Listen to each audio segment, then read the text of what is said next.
Halo semuanya, selamat pagi, siang, sore, malam. Kami dari kelompok Discrete Trial Training akan memberikan presentasi. Nah, di sini kami memiliki beberapa poin yang akan kami presentasikan, yaitu sejarah, langkah teknis pelaksanaan, alat bantu, prinsip dasar, kelebihan dan kekurangan, pengertian, dan yang terakhir adalah review video. Tak kenal maka tak sayang. Oleh sebab itu, kami akan memperkenalkan kelompok kami. Yang pertama, Anisia dengan NIM 07, Avinda Fahirani dengan NIM 16, Benediktus Ardian dengan NIM 17, Nagatasha Rosi Sabila dengan NIM 44, Nurrita Puji Priliatni dengan NIM 49, saya sendiri Tias Felicia dengan NIM 65, dan yang terakhir Astuti Dwi Ningsi dengan NIM 79. Selanjutnya, pengertian dari DTT akan dijelaskan oleh Mas Ardian. Oke, apakah suara saya terdengar? Jadi di sini saya akan menjelaskan tentang pengertian DTT atau Discrete Trial Training, yaitu adalah suatu metode di mana pengklasifikasian sebuah kemampuan yang dimiliki anak menjadi pembagian yang lebih spesifik menjadi langkah-langkah kecil sesuai dengan kemampuan dan memfokuskan pengajaran ke anak dalam satu langkah, dalam satu waktu juga, sampai anak ahli dalam satu langkah tersebut. Nah, jadi di sini perbedaannya dengan ABA ialah jika DTT itu mengajarkan dalam satu fokus tahap saja. Nah, dan dalam satu tahap tersebut itu diajarkan secara spesifik dan secara berulang juga.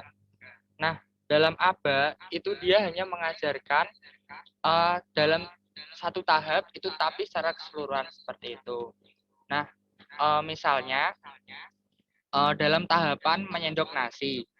Nah, jika dalam DTT itu menjelaskan secara lebih spesifik dan berulang.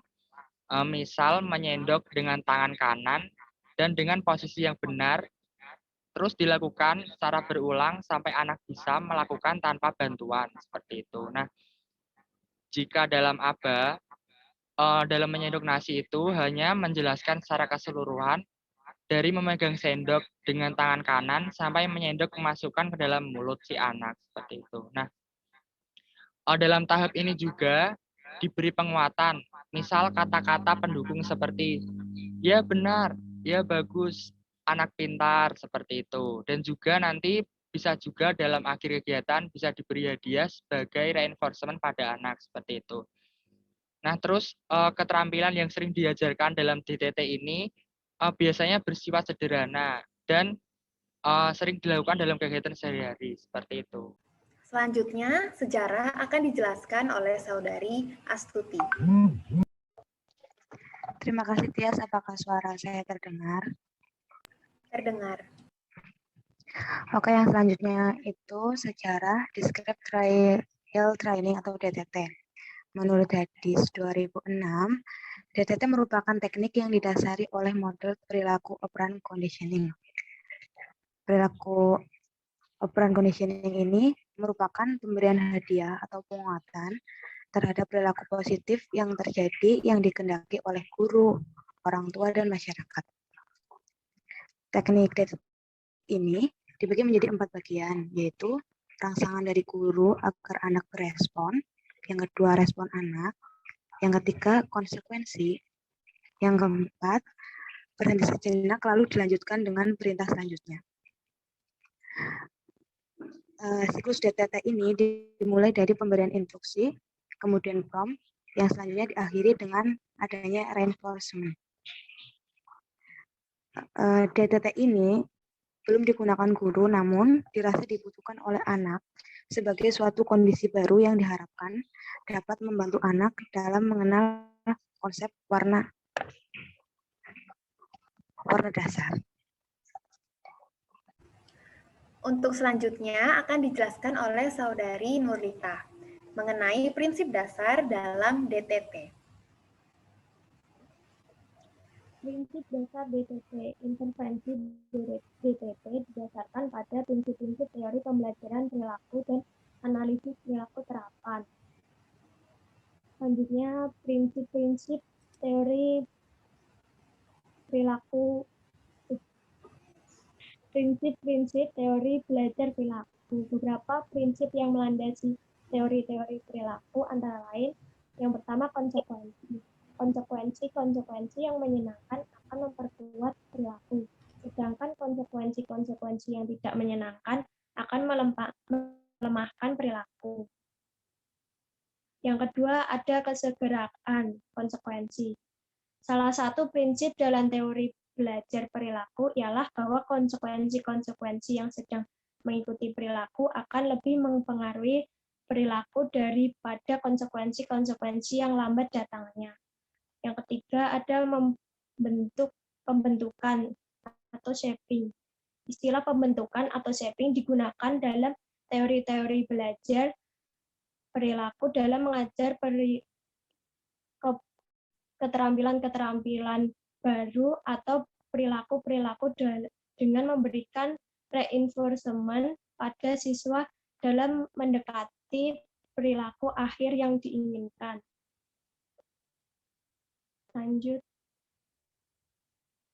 Selanjutnya ada analisis perilaku terapan.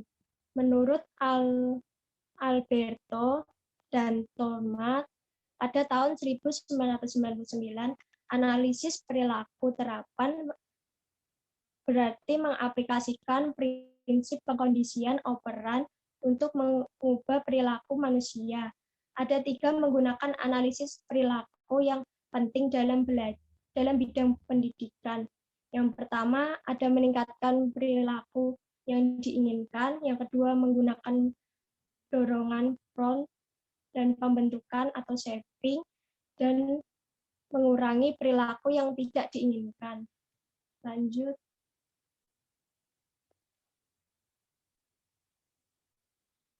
Lanjut, ada meningkatkan perilaku yang diharapkan. Ada 3 strategi, yaitu yang pertama, menjadikan penguatan kontingen dan tepat waktu. Pertanyaan jika, maka dapat dipakai untuk menjelaskan kepada murid apa yang harus mereka lakukan untuk mendapatkan imbalan. Yang kedua, ada memiliki penguatan yang efektif, yaitu mencari penguatan mana yang paling baik untuk murid, yakni mengindividualisasikan penggunaan penguatan tertentu. Yang ketiga, ada memiliki jadwal penguatan terbaik. Skinner mendeskripsikan 4 penjadwalan penguatan parsial. Yang pertama, ada rasio tetap, suatu perilaku yang diperkuat setelah sejumlah respon. Yang kedua, rasio variabel, suatu perilaku diperkuat setelah terjadi sejumlah respon, akan tetapi tidak berdasarkan basis data yang dapat diprediksi. Selanjutnya, yang ketiga, ada interval tetap, respon yang tepat pertama setelah beberapa waktu akan diperkuat. Yang ketiga, ada interval variabel, suatu respon diperkuat setelah sejumlah variabel waktu berlalu. Selanjutnya, ada menggunakan perjanjian atau contracting, adalah menempatkan kontingen penguatan dalam kesepakatan tertulis. Yang kelima, ada menggunakan penguatan negatif secara efektif. Meskipun penguatan negatif dapat meningkatkan perilaku yang diharapkan, cara ini harus dilakukan dengan cara yang sangat hati-hati untuk anak yang tidak memiliki kemampuan regulasi yang baik. Yang keenam, ada menggunakan proof dan shaping. Shaping pembentukan adalah pengajaran perilaku baru secara terus-menerus memperkuat perilaku yang mendekati perilaku sasaran. Lanjut. Lanjut, ada mengurangi perilaku yang tidak diharapkan. Strategi untuk mengurangi perilaku yang tidak diinginkan antara lain, yang pertama, menggunakan penguatan diferensial. Guru bisa memperkuat perilaku yang lebih tepat tepat atau perilaku yang bertentangan dengan apa yang sedang dilakukan murid. Yang kedua ada menghentikan penguatan atau menghilangkan penguatan dari perilaku. Yang ketiga ada menjelaskan stimuli yang diharapkan. Strategi yang paling penting adalah time out. Yang keempat ada menyajikan stimulus yang tidak menyenangkan. Stimulus yang tidak disukai menjadikan sebentuk hukuman hanya jika ia menurunkan perilaku. Lanjut. Selanjutnya ada evaluasi, pengkondisian operan, dan analisis perilaku terapan. Apabila dipakai secara efektif, teknik behavior dapat membantu dalam pengelolaan kelas. Kritikus menyatakan bahwa pendekatan ini terlalu menekankan pada kontrol eksternal dan kurang memperhatikan kontrol internal. Mereka juga berargumen bahwa mengabdikan faktor kognitif berarti menyanyiakan potensi murid yang besar. Para pengkritik itu memperingatkan bahwa guru yang terlalu fokus dalam pengelolaan kelas dengan menggunakan teknik operan mungkin akan terlalu memperhatikan perilaku yang kurang memperhatikan beberapa akademik. Dan yang selanjutnya adalah langkah teknis pelaksanaan DTT itu sendiri. Nah, terdapat beberapa langkah. Yang pertama yaitu adanya instruksi atau stimulus discrimination.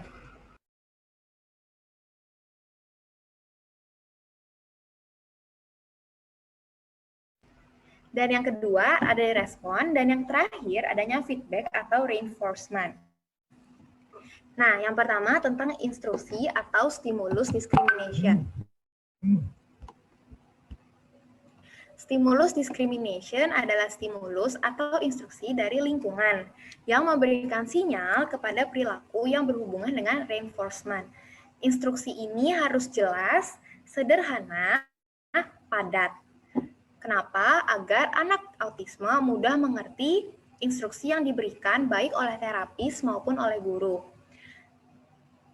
Seperti, duduk tenang, lihat saya, tangan yang manis, atau sebut nama anak sebelum pemberian instruksi.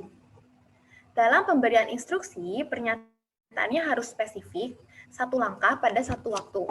Meskipun anak tidak memberikan respon, tidak diperkenankan untuk memberikan instruksi secara berulang-ulang. Dan yang kedua adalah respon.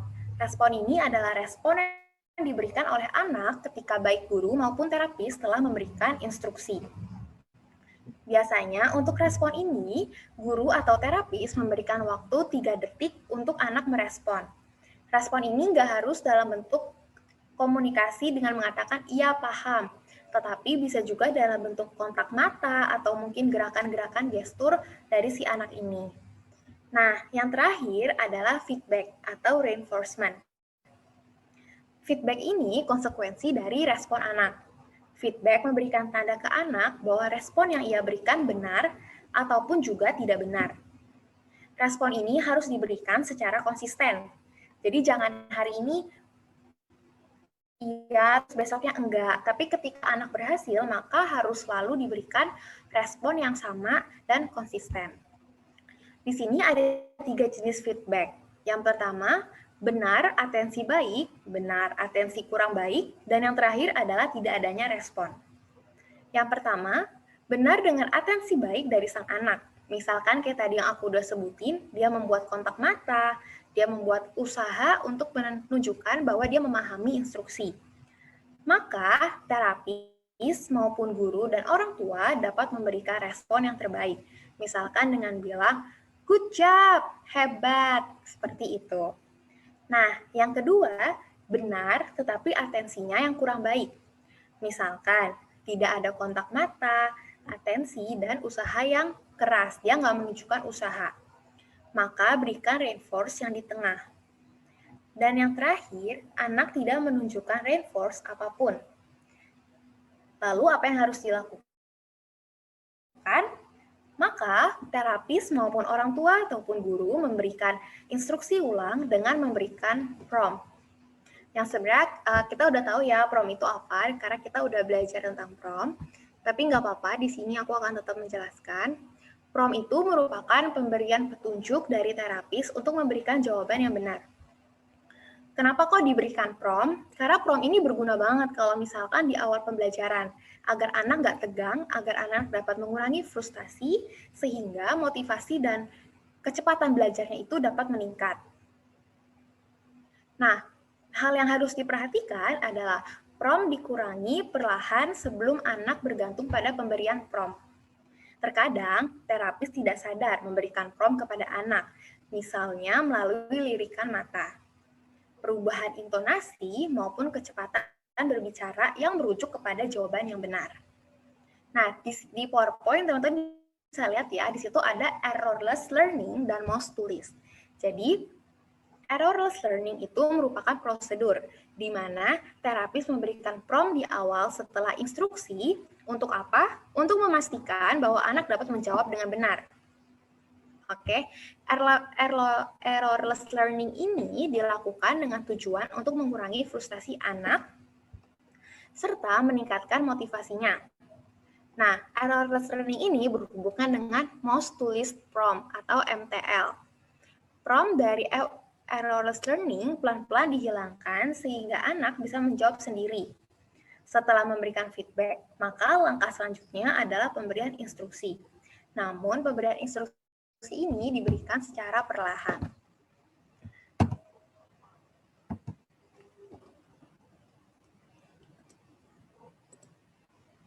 Oke, di sini aku memberikan contoh yang teman-teman bisa baca. Misalkan ketika mengajarkan warna. Yang pertama adalah math trial. Dengan prompt di awal jika anak belum bisa. Letakkan satu kartu merah, katakan pada anak, tunjuk merah. Atau teman-teman juga bisa ngomong ambil merah. Nah, yang kedua, teman-teman bisa menggunakan distractor. Jadi, distractor ini apa? Itu kayak pengecoh anak. Kalau misalkan instrukturnya bilang merah, nah tapi di situ ada kartu hijau, maka itu bisa mengetes anak, apakah anak benar-benar paham yang mana yang merah dan yang mana yang hijau. Di sini, instruktur, baik guru, terapis, orang tua bisa menggunakan satu distraktor maupun dua distraktor yang disesuaikan dengan kemampuan dari anak itu sendiri. Nah, kalau anak udah berhasil di distraktor, maka itu menjadi keputusan instruktur. Mau stop di situ kah atau mau dilanjutkan? Nah, kalau dilanjutkan, ajarkan warna kedua dengan math trial dalam isolasi. Misalnya, tunjuk atau ambil biru. Nah, yang selanjutnya, bisa lagi menggunakan distractor. Sama aja kayak yang di atas, letakkan dua kartu biru dan kartu kuning. Nah, kalau misalkan kita mau menggabungkan pengajaran merah dan biru, maka kita bisa rotasi secara acak untuk dua kartu yang diajarkan, kartu merah dan biru menggunakan hijau dan kuning sebagai distractor. Rotasi secara acak juga bisa digunakan dengan kartu-kartu warna yang lain yang mungkin sudah dipelajari. Jadi sebenarnya pada intinya DTT ini disesuaikan lagi sama kemampuan anak itu sendiri. Kayak gimana terapis bisa tahu apa yang mereka butuhkan dan tahu kemampuan dia itu udah sampai mana. Nah, tadi kalau menurut Handojo 2009, dia itu membagi DTT ini menjadi 3 siklus. Yang pertama siklus penuh, yang kedua siklus tidak penuh, dan yang terakhir adalah siklus pendek. Di siklus penuh ini diberikan instruksi pertama, lalu menunggu 5 detik. Bila anak tidak merespon, maka instruktur memberikan instruksi kedua. Ditunggu lagi 5 detik. Jadi, apapun instruksi yang diberikan, harus menunggu dulu ya, baik 3 sampai dengan 5 detik sampai anak bisa merespon. Bila respon anak masih belum ada, maka instruktur dapat memberikan instruksi ketiga. Nah, di instruksi ketiga ini, agak beda daripada yang pertama dan kedua. Kenapa? Karena langsung diberikan prompt. Dan kalau anak berhasil, segera diberikan imbalan. Siklus tidak penuh itu ada di instruksi kedua dan instruksi ketiga. Jadi nggak pakai instruksi pertama. Langsung aja tunggu 5 detik, bila anak nggak lanjut merespon, maka langsung kasih prompt saat itu juga. Nah, itu berarti udah masuk ke instruksi ketiga. Dan yang terakhir ada siklus pendek. Siklus pendek ini nggak memasukkan instruksi pertama dan instruksi kedua. Jadi ketika anak diberikan instruksi, langsung terapis itu memberikan prompt. Nah, ketiga siklus ini tentu disesuaikan lagi, balik lagi ke kondisi anak dan pemahaman dari anak itu sendiri. Nah, di sini kan ada catatan ya teman-teman, kayak hasil terapi di atas adalah P, di atas P. Itu kenapa? Karena P itu menunjukkan kalau anak masih memerlukan prompt. Hasil dari siklus kedua dicatat juga sebagai P, kenapa? Karena masih ada prompt di situ. Hanya siklus ketiga yang diberikan A. Berarti anak mampu melakukan apa yang diinstruksikan secara mandiri. Untuk siklus yang terakhir yaitu siklus pendek di mana anak bisa melakukan tanpa pemberian prompt. Nah, untuk itu makanya dikasih nilai A, dan ketika anak autis setelah mendapatkan banyak nilai A, maka bisa dikatakan bahwa dia sudah mastered atau sudah mampu untuk melakukannya sendiri tanpa adanya instruksi-instruksi pertama maupun kedua dan maupun pemberian prompt. Untuk selanjutnya ada alat bantu yang akan dipresentasikan oleh Mbak Nagatasya.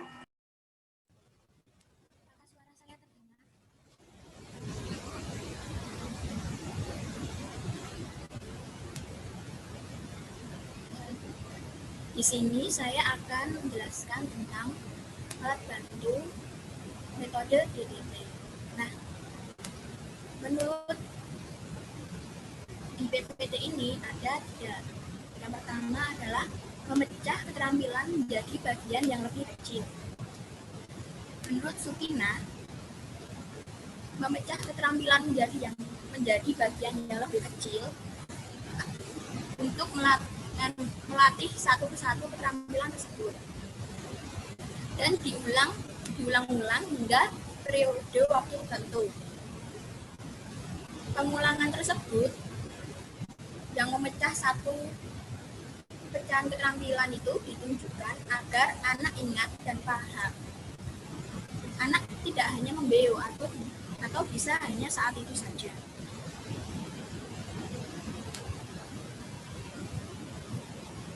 Yang kedua, yaitu tidak menggunakan metode khusus saat menggunakan DTT. Pada dasarnya, guru itu telah menerapkan metode pembelajaran yang mengacu pada model DTT. Dalam metode ini tidak dijelaskan cara mempersiapkan anak untuk mengikuti pembelajaran. Namun, langkah awal yang diterapkan itu dapat menjadi acuan untuk membentuk kebiasaan baru bagi anak autis. Kegiatan seperti berdoa dan melakukan gerakan atau permainan kecil sebelum memulai pembelajaran dapat meningkatkan kesiapan anak dalam memulai pembelajaran. Selain itu, anak autis dapat membentuk kebiasaan yang baik. Kenapa sih itu tidak ada metode khusus saat menggunakan DTT? Hal tersebut karena keterbatasan pengalaman guru mengenai model pembelajaran anak autis. Maka dari itu, dalam pembelajarannya dilakukan dengan menciptakan suasana bermain sambil belajar agar menarik minat dan belajar anak autis. Anak tersebut ditempatkan di dalam ruangan tersendiri dengan bantuan satu guru atau terapis sehingga hasil pembelajaran dapat lebih efektif. Karena jika anak autis ditempatkan dalam kelas yang sama dengan anak berkebutuhan khusus lainnya, maka gangguan baik secara visual maupun audiovisual akan mengganggu pembelajaran yang diberikan.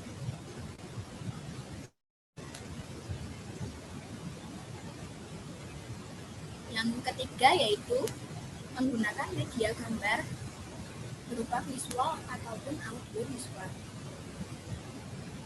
Nah, adanya keterbatasan anak autis dalam berkomunikasi menjadi hambatan tersendiri bagi guru dalam memberikan pembelajaran.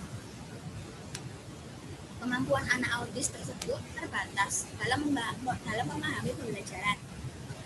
Hal tersebut dapat dibantu dengan media gambar yang bersifat video atau audio visual.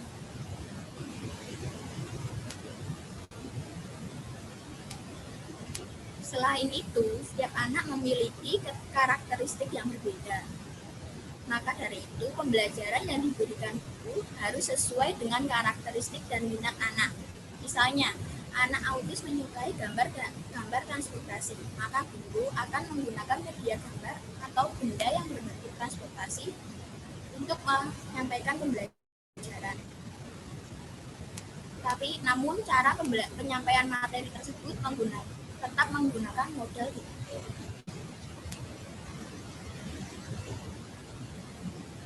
Guru saat melakukan pembelajaran juga harus bisa memodifikasi pembelajaran tersebut dengan cara bermain, bercanda terlebih dahulu, kemudian memulai untuk tebak-tebakan soal yang diberikan oleh guru, tertawa bersama, dan menjalin komunikasi senyaman mungkin saat pembelajaran itu ataupun di luar pembelajaran. Hal tersebut agar anak autis itu merasa dekat dengan kita, seperti seorang kakak terhadap adiknya, seorang ibu terhadap anaknya, ataupun sesama teman. Hal tersebut agar membuat suasana pembelajaran lebih menarik, serta tidak monoton, dan tidak membuat anak mengantuk ataupun malas mengerjakan tugas. Berdasarkan hasil penelitian memperlihatkan bahwa anak autis itu sudah mulai mampu berinteraksi. Namun karena faktor gangguan perasaan dan emosi yang dialami anak autis tersebut, maka anak autis itu terkadang menyendiri, berlari keluar kelas, diam, dan terkadang bersikap agresif. Ketika hal itu terjadi, guru mencoba menenangkan dan memberikan sesuatu yang diminati anak. Misalnya memberi tontonan atau media yang bersifat audio visual, agar anak tersebut tidak melakukan hal itu lagi, seperti yang tadi gangguan perasaan dan emosi. Penting bagi guru dan orang tua untuk mendapatkan pemahaman yang baik mengenai cara penanganan anak autis, sehingga guru dan orang tua lebih mantap dalam membantu perkembangan anak. Selanjutnya, kelebihan dan kekurangan yang akan dijelaskan oleh Mbak Anisia. Saya persilahkan. Oke, untuk kelebihan dan kekurangan ini sendiri atas hasil pencarian teman-teman kelompok, maka kurang lebihnya itu kelebihan dan kekurangan DTT itu bisa kurang lebih sama kayak ABA, karena kan menjadi bagian dari ABA DTT ini. Nah, kalau untuk penjabarannya sendiri, kelebihan itu pengajarannya lebih mudah diberikan karena dibagi menjadi langkah-langkah kecil. Lalu telah terbukti efektif dalam banyak penelitian untuk menangani anak autis. Ini terbukti efektif itu kenapa bisa dibilang gini? Karena dilihat dari beberapa penelitian yang menyebutkan keefektifan metode DDT diterapkan untuk anak autis. Selanjutnya ada membuat anak merasa termotivasi dalam belajar, karena tadi telah disebutkan kan dalam langkah DTT itu ada yang namanya reward yang dimasukkan ke dalam feedback atau reinforcement. Nah, ini tuh harus dikasih secara konsisten biar anak itu makin termotivasi untuk belajar. Lalu selanjutnya, prosedur yang bervariasi. Jadi DTT itu tidak terpaku hanya pada satu prosedur. Nah, prosedurnya ini sendiri bisa divariasi sesuai dengan kebutuhan anak. Lalu tahapan pada siklus DTT ini diberikan secara konsisten dan bertahap, membuat anak lebih mudah dalam menguasai sesuatu. Karena bertahap itu, anak mudah memahami sesuatu itu secara lebih baik gitu. Lalu selanjutnya ada pengulangan secara terus-menerus, sehingga anak mengerti akan membuat hingga anak mengerti, akan membuat anak dapat menguasai sesuatu dengan baik. Jadi ya intinya tuh tahapan DTT itu tuh bisa buat anak itu ngerti gitu. Lalu prosedurnya itu sistematik, terstruktur, dan terukur. Ya ini mengulang dari penjelasan sebelum-sebelumnya ya. Intinya sama aja. Ya. Lalu itu dari kelebihan dari DTT, bisa lebih dan bisa kurang. Nanti mohon dikoreksi oleh teman-teman kalau misalnya ditemukan kelebihan yang lain. Lalu selanjutnya ada yang namanya kekurangan. Nah, kekurangan DTT ini antara lain, pertama, pemberian instruksi itu harus sederhana. Pemberian instruksi itu harus sederhana, mungkin serta spesifik dan harus selalu konsisten. Ketika dalam pemberian DTT si guru atau si terapis bilang misal pegang balon, dia seterusnya harus pegang balon, nggak boleh sentuh balon. Itu harus sekonsisten itu, tidak boleh diganti kata-katanya gitu. Lalu kekurangan yang kedua itu pemberian reinforcement-nya itu harus disesuaikan masing-masing anak akan dapat memberikan pengaruh yang diharapkan. Nah, maksudnya apa sih? Kenapa harus disesuaikan dengan masing-masing anak? Karena setiap kita contohkan saja reward ya, ketika si anak A ini merasa termotivasi ketika diberikan reward boneka, berbeda dengan halnya dengan anak B. Anak B ini tuh dia tuh termotivasinya itu kalau rewardnya itu dikasih mobil-mobilan. Nah, itu yang membedakan. Jadi ketika reward yang dikasih itu udah salah, ya harapan yang ingin dimunculkannya itu ya nggak ada. Karena dari awal rewardnya itu nggak sesuai dengan keinginan anak itu. Karena kan tujuannya reward itu untuk membangkitkan motivasi anak. Gitu. Lalu selanjutnya ada stimulus yang diberikan secara tidak konsisten hanya akan menghilangkan keefektifan metode DTT. Nah, itu sama kayak sebelumnya ya, yang tadi di kekurangan yang pertama. Kalau misalnya nggak konsisten, ya udah biar apa yang kamu perjuangin, misal selama beberapa kali pertemuan melakukan terapi, ketika tiba-tiba kamu melakukan hal yang berbeda dari sebelum-sebelumnya, ya akan membuyarkan pemahaman anak gitu. Lalu selanjutnya pemberian reward itu harus selalu divariasikan. Yang dimaksud harus selalu divariasikan itu ketika kamu memberikan reward berupa mainan, maka lama-kelamaan itu anak itu akan bosen dengan reward yang kamu kasih. Nah, biar anak itu nggak bosen, biar motivasinya itu terus berjalan, ya kamu harus memvariasikan reward yang kamu berikan. Misal, pertama reward-nya mainan, terus nanti kamu ubah lagi, misal jadi makanan, terus kamu ubah lagi, misal menjadi sentuhan-sentuhan yang disukai anak, seperti itu. Kekurangan selanjutnya itu membutuhkan waktu yang lebih lama. Nah, kita bisa tahu dong kenapa butuh waktu yang lama, ya karena langkah-langkahnya itu menjadi langkah yang kecil-kecil, mengajarkan warna aja mungkin warna itu kan banyak banget ya, istilahkan ya warna dasar. Mungkin satu warna dasar itu juga butuh waktu yang agak lama untuk memahami benar-benar warna itu. Nah, itulah mengapa membutuhkan waktu yang lebih lama. Nah, udah kekurangan dan kelebihannya itu kalau misalnya teman-teman menemukan kelebihan dan kekurangan yang lain, bisa dikoreksi. Terima kasih. Baik, di sini saya akan mereview video penanganan DTT. Dalam video tersebut dijelaskan yang pertama anak diminta untuk memilih antara mainan bubble atau balon air dengan plastisin. Anak tersebut memilih bubble atau balon air.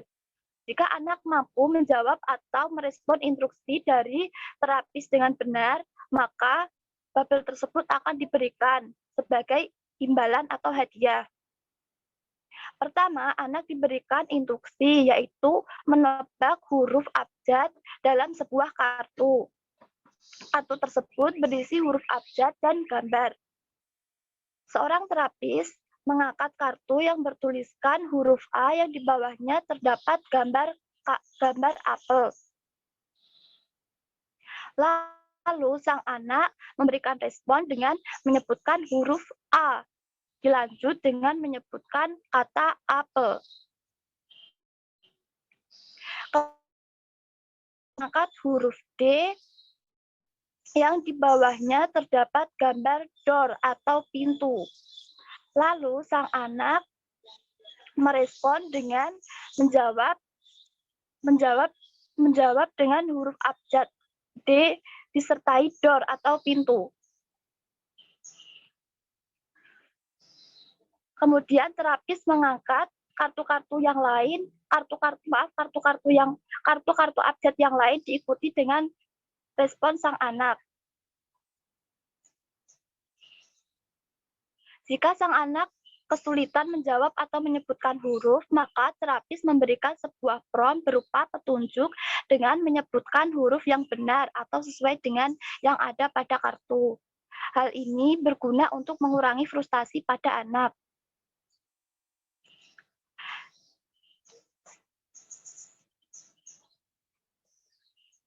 Jika anak mampu menjawab instruksi yang benar, maka terapis memberi reinforcement berupa pujian, seperti good job dan tos. Hal ini berguna untuk meningkatkan perilaku sang anak. Selain instruksi menyebutkan huruf, dalam video tersebut, terapis juga memberikan instruksi berupa menyebutkan jenis-jenis bentuk dan nama-nama warna. Setelah semua instruksi yang diberikan selesai dan anak mampu menjawab atau merespon dengan jawaban yang benar, maka terapis memberikan hadiah atau imbalan berupa bubble atau balon air kepada sang anak tersebut. Sekian review video dari saya. Apabila ada kesalahan, saya mohon maaf. Maka sudah selesailah presentasi kami pada hari ini. Jika teman-teman ada yang ingin ditanyakan, silakan bertanya di forum nanti. Jadi pada intinya, Discrete Trial Training ini merupakan bagian dari terapi ABA, di mana lebih dispesifikan kepada hal-hal tertentu. Kalau ABA itu secara luas, tapi Discrete Trial Training ini secara spesifik dan berisi langkah-langkah yang sangat rinci. Terima kasih teman-teman, mohon maaf apabila ada salah kata. Terima kasih. Selamat belajar.